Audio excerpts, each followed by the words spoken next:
श्री राधा कृष्ण चरण कमलेभ्यो नमः। श्रीमद्भगवद गीता साधक संजीवनी अध्याय 3 श्लोक संख्या 5 और 6। वसुदेव सुतम देवम कंस चारूरमर्दनम देवकी परमानंदम कृष्णं वंदे जगद्गुरुम्। न हि कश्चित् क्षणमपि जातु तिष्ठत्य कर्मकृत् कार्यते हि वशः कर्म सर्वा प्रकृतिजैर्गुणैः।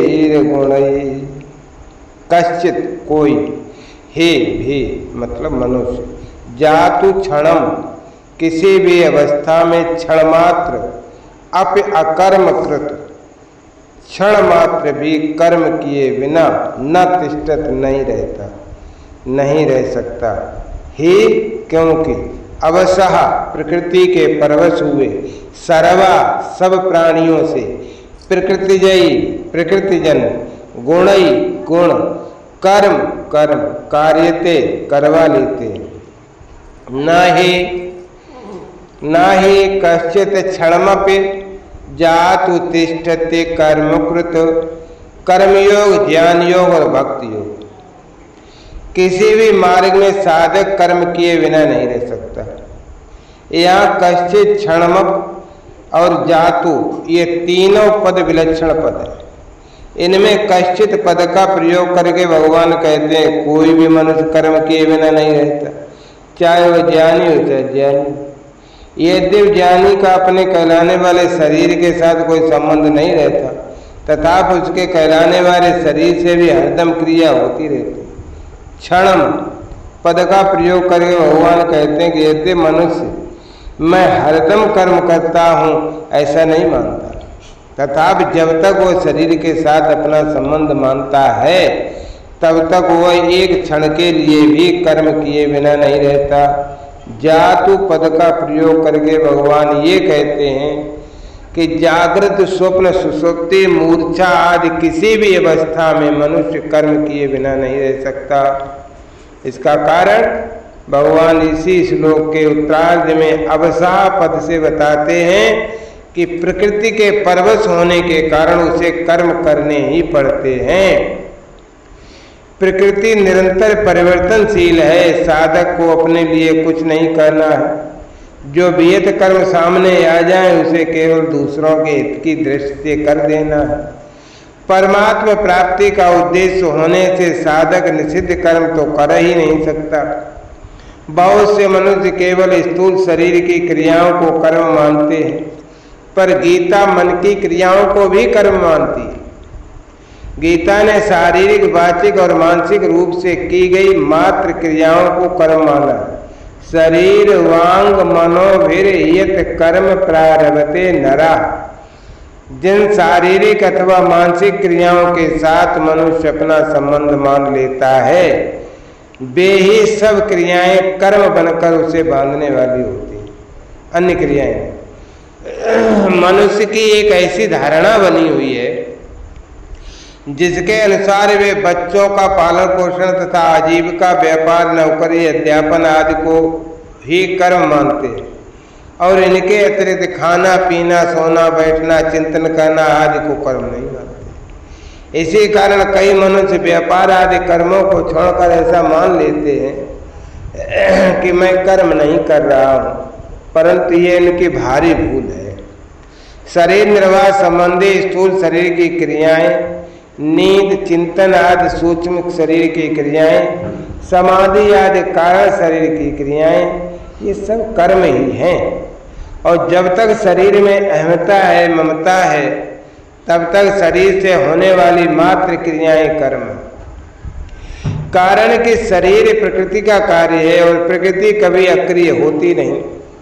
अतः शरीर में अहमता और ममता रहते हुए कोई भी मनुष्य किसी भी अवस्था में क्षण मात्र भी कर्म किए बिना रह नहीं सकता, चाहे वो अवस्था प्रवृत्ति की हो चाहे वो अवस्था निवृत्ति की हो। कार्यते ही वसः कर्म सर्वा प्रकृति जैर गुणई। प्रकृतिजन्य गुण अर्थात प्रकृति के परवश हुए प्राणियों से कर्म कराते हैं। परवश होने पर प्रकृति के गुणों द्वारा कर्म कराए जाते हैं, क्योंकि प्रकृति एवं उसके गुण निरंतर क्रियाशील है।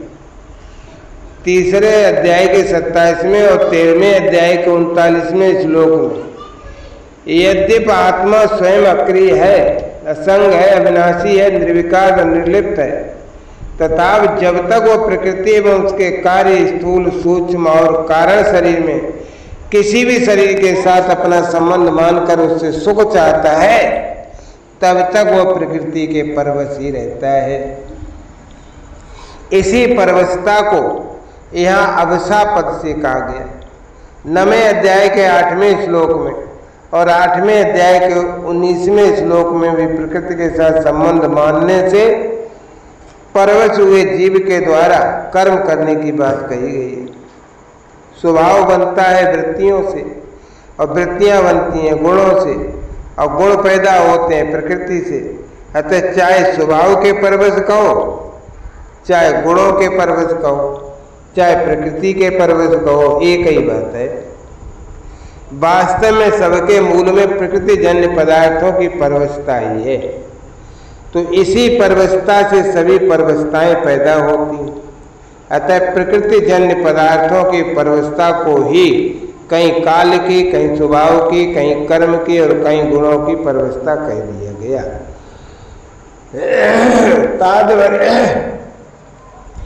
तात्पर्य यह है कि यह जीव जब तक प्रकृति और उसके गुणों से अतीत नहीं हो जाता, परमात्मा की इसे प्राप्ति नहीं कर लेता, तब तक ये गुण काल स्वभाव आदि के अवश्य यानी परवश ही रहता है। ये जीव जब तक प्रकृति के साथ अपना संबंध मानता है, प्रकृति में स्थित रहता है, तब तक ये कभी गुणों के, कभी काल के, कभी भोगों के और कभी स्वभाव के परवश होता रहता है। कभी स्वतंत्र नहीं रहता। इनके सिवाय यह परिस्थिति, व्यक्ति, स्त्री, पुत्र, धन, मकान आदि के भी परवश होता रहता है। परंतु जब ये गुणों से अतीत अपने स्वरूप का अथवा परमात्म तत्व का अनुभव कर लेता है, तो फिर इसकी यह परवशता नहीं रहती। ये स्वतः सिद्ध स्वतंत्रता को प्राप्त हो जाता है। इस विषय में एक विशेष बात है कि प्रकृति की सक्रिय, स्थूल और अक्रिय सूक्ष्म दो अवस्थाएं होती हैं। जैसे कार्य करना सक्रिय अवस्था है और कार्य न करना ये प्रकृति की जैसे निद्रा आदि अक्रिय अवस्था है। तो वास्तव में अक्रिय अवस्था में भी प्रकृति अक्रिय नहीं रहती, प्रत्युत उसमें सूक्ष्म रूप से सक्रियता रहती है। उदाहरण के तौर पे समझें, जैसे किसी सोए हुए मनुष्य को जागने के समय से पूर्व ही जगा देने पर वो कहता है कि मुझे कच्ची नींद में जगा दिया। इससे ये सिद्ध हुआ कि नींद की अक्रिय अवस्था में भी नींद के पकने की क्रिया हो रही थी। जब पूरी नींद लेने के बाद मनुष्य जागता है, तब उपयुक्त बात नहीं कहता, क्योंकि नींद का पकना पूर्ण हो गया। इसी प्रकार समाधि, प्रलय, महाप्रलय आदि की अवस्थाओं में भी सूक्ष्म रूप से क्रियाएं होती रहती हैं। तो वास्तव में देखा जाए तो प्रकृति की कभी अक्रिय अवस्था होती ही नहीं, क्योंकि वह प्रतिक्षण बदलने वाली है। स्वयं आत्मा में कर्तापन है नहीं, परंतु प्रकृति के कार्य शरीर आदि के साथ अपना संबंध मानने से वो प्रकृति के परवश हो जाता है। इसी परवशता के कारण स्वयं अकर्ता होते हुए भी वो अपने को कर्ता मानता रहता है। वस्तुतः आत्मा में कोई भी परिवर्तन रूप क्रिया नहीं होती। जैसे प्रकृति के द्वारा समस्त सृष्टि की क्रियाएं स्वाभाविक रूप से हो रही हैं, ऐसे ही उसके द्वारा बालकपन, जवानी आदि अवस्थाएं और भोजन का पाचन, श्वासों का आवागमन आदि क्रियाएं एवं इसी प्रकार देखना, सुनना आदि क्रियाएं भी स्वाभाविक रूप से हो रही हैं। परंतु जीवात्मा कुछ क्रियाओं को अपने को कर्ता मानकर बंध जाता है। प्रकृति निरंतर परिवर्तनशील है, पर शुद्ध स्वरूप में कभी कोई परिवर्तन नहीं होता। वास्तव में प्रकृति प्राकृतिक पदार्थों की कोई स्वतंत्र सत्ता तो है नहीं। प्रतिक्षण बदलते हुए पुंज का नाम ही पदार्थ है, और पदार्थों के साथ अपना संबंध मानने से कोई भी मनुष्य किसी भी अवस्था में क्षण मात्र भी कर्म किए बिना रह नहीं सकता। अगर साधक ऐसा वास्तविक अनुभव कर ले कि संपूर्ण क्रियाएं पदार्थों में ही हो रही हैं और पदार्थ के साथ मेरा किंचन मात्र भी संबंध नहीं है, तो वह परवस्था से मुक्त हो जाता है। कर्मयोगी प्रतिक्षण परिवर्तनशील पदार्थों की कामना, ममता और आसक्ति का त्याग करके इस परवस्था को मिटा देता है। भगवान ने इस श्लोक में जो बात कही है वही बात उन्होंने 18वें अध्याय के 11वें श्लोक में भी कही है कि प्रकृति से अपना संबंध मानते हुए कोई भी मनुष्य कर्मों को संपूर्णता से त्याग नहीं कर सकता। न ही देहभृता शक्यम त्यक्तुम कर्मान् शेषतः परिशिष्ट भाव। प्रकृति के साथ अपना तादात्म्य स्वीकार करने से मनुष्य प्रकृतिजन गुणों के अधीन हो जाता है अवसाह, तथा उसका क्रिया के साथ संबंध हो जाता है। इसलिए प्रकृति के साथ अपना संबंध मानने वाला कोई भी मनुष्य जागृत, स्वप्न, सुषुप्ति, मूर्छा, समाधि तथा सर्ग, महासर्ग, प्रलय, महाप्रलय आदि किसी भी अवस्था में क्षणमात्र भी कर्म किए बिना नहीं रह सकता। सुषुप्ति, मूर्छा तथा समाधि अवस्था में क्रिया कैसे होती है? मनुष्य सोता हो और कोई इसको बीच में जगा दे तो कहता है कि मेरे को कच्ची नींद में जगा दिए। इससे सिद्ध होता है सुषुप्ति के समय भी नींद के पकने की क्रिया हो रही थी। ऐसे मूर्छा और समाधि के समय भी क्रिया होती है। पातंजलि योग दर्शन में इस क्रिया को परिणाम नाम से कहा गया है। परिणाम का अर्थ है परिवर्तन की धारा, अर्थात बदलने का प्रभाव। ये परिणाम क्या है? तो अवस्थित द्रव्य के पूर्व धर्म की निवृत्ति को ही अन्य धर्म की उत्पत्ति, अवस्थान्तर ही परिणाम है। तात्पर्य क्या हुआ? तात्पर्य यह हुआ कि समाधि के आरंभ से लेकर व्युत्थान होने तक क्रिया होती रहती है। अगर क्रिया ना हो तो व्युत्थान हो ही नहीं सकता। समाधि के समय परिणाम होता है और समाधि के अंत में व्युत्थान होता है। प्रकृति की संपूर्ण अवस्थाओं से अतीत है सहजावस्था अथवा सहज समाधि। सहजावस्था स्वरूप की होती है जिसमें किंचन मात्र भी कोई क्रिया नहीं है, क्रिया होनी संभव भी नहीं है। अतः सहजावस्था में परिणाम तथा व्युत्थान कभी होता ही नहीं। कारण की क्रियाएं प्रकृति विभाग में ही हैं, स्वरूप विभाग में नहीं है। कार्यति ही अवसा कर्म, कर्म करने में तो हम परतंत्र हैं, पर उनमें राग द्वेष करने में अथवा न करने में हम स्वतंत्र हैं। पीछे के श्लोक में ये कहा गया कि कोई भी मनुष्य किसी भी अवस्था में क्षण मात्र भी कर्म किए बिना नहीं रहता। इस पर यह शंका हो सकती है कि मनुष्य इंद्रियों की क्रियाओं को हठपूर्वक रोककर भी तो अपने को अक्रिय बना सकता है। इसका समाधान करने के लिए भगवान आगे के श्लोक में कहते हैं कि कर्मेन्द्रियाणि संयम्य यास्ते मनसा स्मरन् इंद्रियार्थान विमूढ़ात्मा मिथ्याचारः स उच्यते। या कर्मेंद्रियाणि, जो कर्मेंद्रियां संपूर्ण इंद्रियों को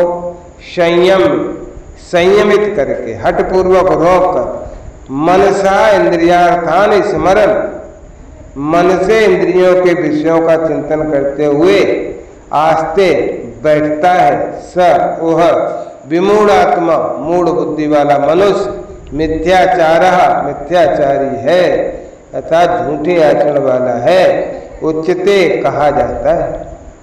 कर्म इंद्रियाणि संयम्य, यहाँ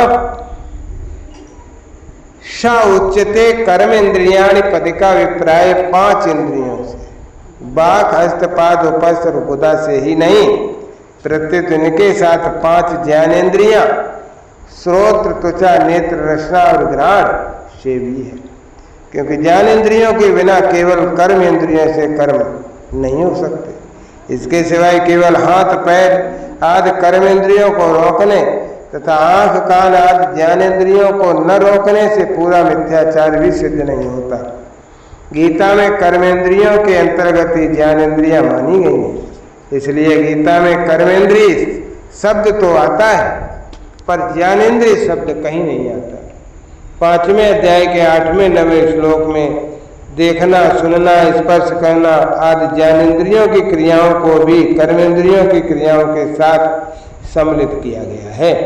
इससे सिद्ध होता है कि श्रीमद् भगवद गीता ज्ञानेंद्रियों को भी कर्म इंद्रियां ही मानती है। गीता मन की क्रियाओं को भी कर्म मानती है। शरीर वांग मनोभिर यत कर्म प्रारभते नरः। तात्पर्य यह है कि मात्र प्रकृति क्रियाशील होने से प्रकृति का कार्य मात्र क्रियाशील है। यद्यपि संयम पद का अर्थ होता है इंद्रियों का अच्छी तरह से नियमन, अर्थात उन्हें वश में करना, तथापि यहाँ इस पद का अर्थ इंद्रियों को वश में करना न होकर उन्हें हठपूर्वक बाहर से रोकना ही है। कारण कि इंद्रियों के वश में होने पर उसे मिथ्याचार कहना नहीं बनता। मूढ़ बुद्धि वाला सत असत के विवेक से रहित मनुष्य बाहर से तो इंद्रियों की क्रियाओं को हठपूर्वक ऊपर से रोक देता है, पर मन से उन इंद्रियों के विषयों का चिंतन करता रहता है और ऐसी स्थिति को क्रिया रहित मान लेता है। इसलिए वो मिथ्याचारी अर्थात मिथ्या आचरण करने वाला कहा जाता है। यद्यपि उसने इंद्रियों के विषयों को बाहर से त्याग दिया है और ऐसा समझता है कि मैं कर्म नहीं करता हूँ, तथापि ऐसी अवस्था में भी वह वस्तुतः कर्म रहित नहीं हुआ है। कारण कि बाहर से क्रिया रहित दिखने पर भी अहमता, ममता और कामना के कारण राग पूर्वक विषय चिंतन के रूप में विषय भोग रूप कर्म तो हो ही रहा है। सांसारिक भोगों को बाहर से भी भोगा जा सकता है और मन से भी। बाहर से राग पूर्वक भोगों को भोगने से अंतःकरण में भोगों की जैसे संस्कार पड़ते हैं, वैसे ही संस्कार मन से भोगों को भोगने से अर्थात राग पूर्वक भोगों का चिंतन करने से भी पड़ते हैं। बाहर से भोगों का त्याग तो मनुष्य विचार से, लोक लिहाज से और व्यवहार में गड़बड़ी आने के भय से भी कर सकता है, पर मन से भोग भोगने में बाहर से कोई बाधा नहीं आती। अतः वह मन से भोगों को भोगता रहता है और मिथ्या अभिमान करता है कि मैं भोगों का त्यागी हूँ। मन से भोग भोगने से विशेष हानि होती है, क्योंकि इसके सेवन का विशेष अवसर मिलता है। अतः साधक को चाहिए कि जैसे वो बाहर के भोगों से अपने को बचाता है, उनका त्याग करता है, ऐसे ही मन से भोगों के चिंतन का भी विशेष सावधानी से त्याग करे। अर्जुन भी कर्मों का स्वरूप से त्याग करना चाहते हैं और भगवान से पूछते हैं कि आप मुझे घोर कर्म में क्यों लगाते हैं। इसके उत्तर में यहाँ भगवान कहते हैं कि जो मनुष्य अहमता, ममता, आसक्ति, कामना आदि रखते हुए केवल बाहर से कर्मों का त्याग करके अपने को क्रिया रहित मानता है, उसका आचरण मिथ्या है। तात्पर्य यह है कि साधक को कर्मों का स्वरूप से त्याग न करके उन्हें कामना आसक्ति से रहित होकर तत्परता पूर्वक करते रहना चाहिए। परिशिष्ट भाव, सांसारिक भोगों को बाहर से भी भोगा जा सकता है और मन से भी। बाहर से भोग भोगना और मन से उनके चिंतन का रस सुख लेना, दोनों में कोई फर्क नहीं है। बाहर से रागपूर्वक भोग भोगने से जैसा संस्कार पड़ता है, वैसा ही संस्कार मन से भोग भोगने से अर्थात मन से भोगों के चिंतन में रस लेने से पड़ता है। भोग की याद आने पर उसकी याद से रस लेते हैं तो कई वर्ष बीतने पर भी वो भोग ज्यों का त्यों बना रहता है, ताजा रहता है। अतः भोग के चिंतन से भी एक नया भोग बनता है। इतना ही नहीं, मन से भोगों के चिंतन का सुख लेने से विशेष हानि होती है। कारण कि लोक लिहाज से, व्यवहार में गड़बड़ी आने के भय से मनुष्य बाहर से तो भोगों का त्याग कर भी सकता है, पर मन से भोग भोगने में बाहर से कोई बाधा ही नहीं आती। अतः मन से भोग भोगने का विशेष अवसर मिलता है। इसलिए मन से भोग भोगना साधक के लिए बहुत नुकसान की बात है। वास्तव में मन से भोगों का त्याग ही वास्तविक त्याग है।